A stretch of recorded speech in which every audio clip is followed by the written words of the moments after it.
যারা বাচ্চার মায়েরা আছো তারা চাইলে আমার এই রেসিপিটা একবার ট্রাই করে দেখতে পারো। কারণ আজকের রেসিপিটা বেবিদের জন্য।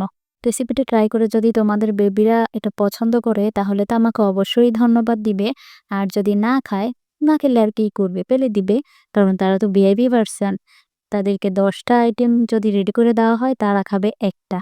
ওই ১ টার আবার অর্ধেক খাবে, অর্ধেক খাবে না। তো এই কষ্ট যারা আমরা বাছার মায়েরা আছি তারাই বুঝি। এই সিচুয়েশনটা যে কতটা কঠিন।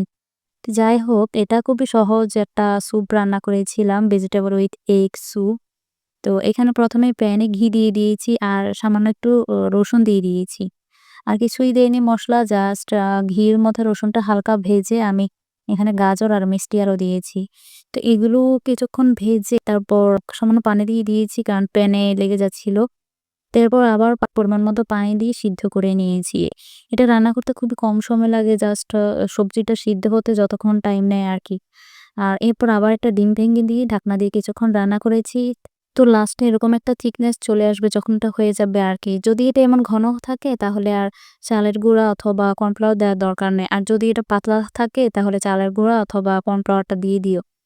এটা এত হেলদি, যদি বাচ্চারা খায় তাহলে তো মায়েদের কষ্ট সার্থক হয়ে যাবে। আর যদি না খায়, বলেছিলাম যে ফেলে দিতে, ফেলে দিও না। তোমরা মায়েরা খেয়ে ফেলো। কারণ আমাদের মায়েদেরও তো একটু পুষ্টির একটু দরকার আছে, তাই না? সারাদিন যে তাদের পিছনে এত খাটাখাটনি করি, তাদের খাবার নিয়ে এত পেরেশানি হয়ে যায়, এর জন্য তো প্রচুর এনার্জি দরকার, তাই না?